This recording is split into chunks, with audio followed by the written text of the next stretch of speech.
Hi boys and girls. Today I'm going to talk to you a little bit about Hanukkah. I'm going somewhere to talk with a rabbi, someone that knows a lot about Hanukkah, and he's going to explain to us some things about this holiday. Okay, let's take a listen. Hey kids, my name is Rabbi Meir, and I'm here to talk about the holiday of Hanukkah. That's right, the Jewish holiday of Hanukkah, the festival of lights where we light the menorah. That's a menorah. I've got a question for you kids. Imagine if somebody told you that a very special holiday that your family celebrates, or a very special tradition that your family celebrates, is no longer allowed. You cannot celebrate that holiday or have that tradition in your family. Would you be sad? What would your reaction be? How would that make you feel? I want to tell you a true story. Over 2,000 years ago, the Jewish people were living in the land of Israel, and the Syrian Greek army marched right in, and they said, "You cannot celebrate your Jewish traditions." And that made the people really sad. Do you know what they did? Do you know how they responded? They said, "We are not going to let the strong Syrian Greek army tell us how we can or cannot celebrate our traditions and the things that are important to us." So they fought back. It was a small group of people, a small group of Jewish soldiers who weren't very well trained. They weren't as strong as the Syrian Greek army that had thousands of soldiers. But they fought, and it came from their heart, and they really believed in fighting for the freedom to celebrate their traditions and their religion. And guess what? They won the war. It was a miracle. It was amazing. And they came up to the Holy Temple in Jerusalem, where they worshipped.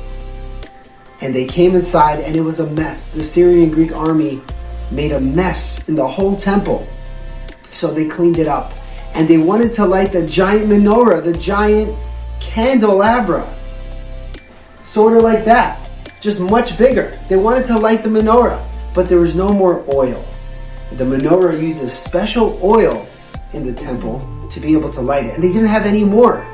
The Syrian Greek army made sure to get rid of all of it. So they looked all around, and finally they found a tiny little jar of oil. But it would take them 8 days until they got new, fresh oil for the menorah. They took that little jar and they poured it in the menorah and they lit it. It was only enough for 1 day. When they came back the next day, guess what? The menorah was still burning.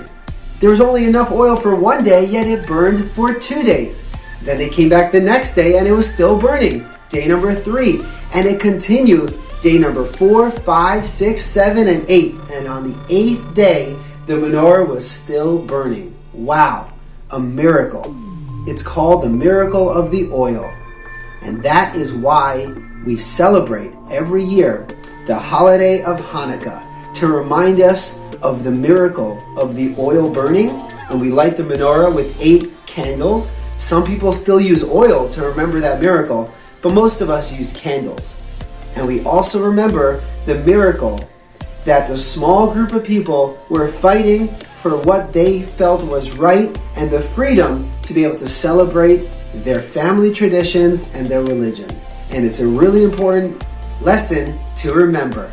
We always have to stand up for what's right. And we're going to light the menorah. The menorah has 8 candles, and on the first night of Hanukkah we start with 1 candle, and then we go to 2 candles until the 8th night of Hanukkah we light all 8 candles. Are you ready? We're ready.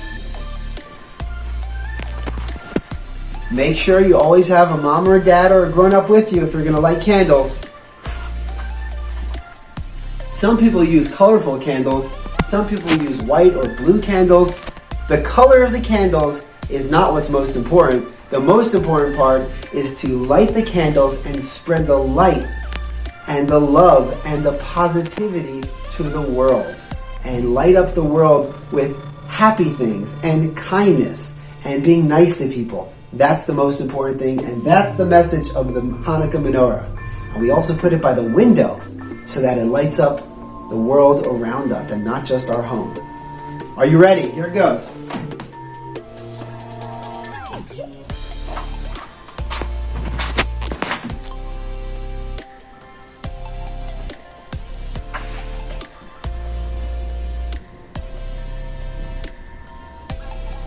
2, 3, 4, 5,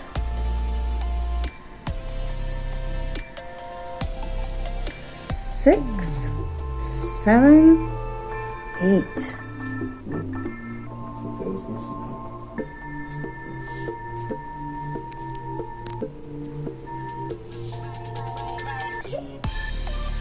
I've got one more part of the story to tell you.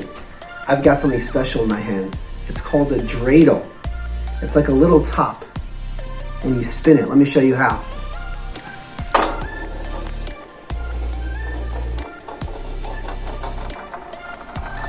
There's a song that goes with that, right? That's oh, right. dreidel, dreidel, Dreidel, I dreidel. made it out of clay, and when it's dry and ready, oh dreidel, I shall play. Dreidel, dreidel, dreidel, I made it out of clay, and when it's dry and ready, oh dreidel, I shall play. There's actually 4 Hebrew letters on each side. Nes, Nun, Gimel, Hey, and Shin, which stands for Nes Gadol Hayasham. A great miracle happened there in that time, in a faraway place. Do you know what I've got here? I was wondering what those boxes were. I see a whole bunch of different things on the table. We are making Hanukkah boxes because so many people are sad and lonely because due to the coronavirus, they can't celebrate all together. So we're making holiday packages and we're going to send them out to people that are sad and lonely to make them more happy and more joyful on the holiday. So we're putting all these items inside these boxes. If you know someone who's sad, who's lonely, maybe send them something for the holidays and bring a smile to their face and spread the light and the warmth of the menorah, helping another person. And that, my friends, is what it's all about, making this world a better place through acts of goodness and kindness. That's Happy right. holidays. Thank you. What is that in your hand, by the way? This is a So painting, that's like a canvas. Ooh. We're going to send paints as well. We've got some LED dreidel glasses Oh, cute. and lots of other good stuff. All right. Well, keep up the great work and have a happy holiday, too. Thank you. I hope you enjoyed. Happy Hanukkah and happy holidays to everyone. So that was interesting stuff, wasn't it? Lots to think about or understand about another religion or another holiday. So even if you don't celebrate that holiday, it's important to know that there may be friends or loved ones around you that do celebrate them. And we just always remember to have a certain amount of respect for someone else's culture and religion, okay? So I wanted to show you a couple books that I have if you want to do some extra reading on your own. This is a nonfiction book, a book about the topic that is real, Hanukkah.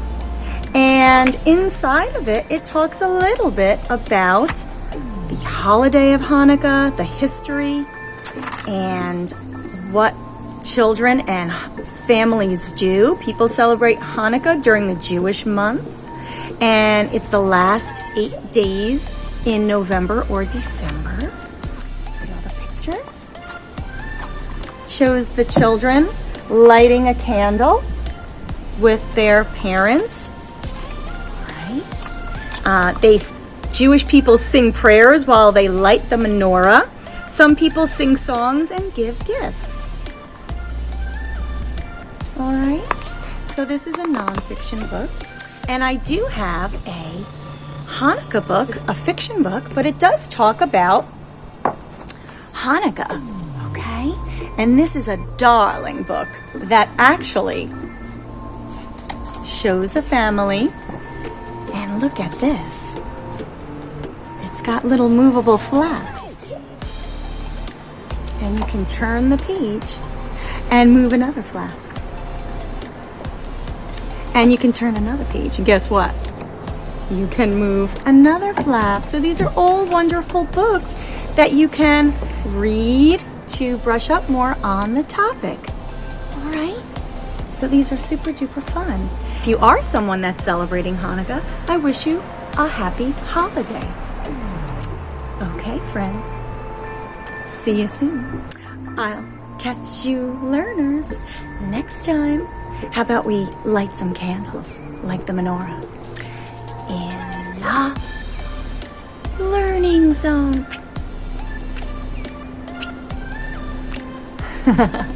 Okay. Bye, friends.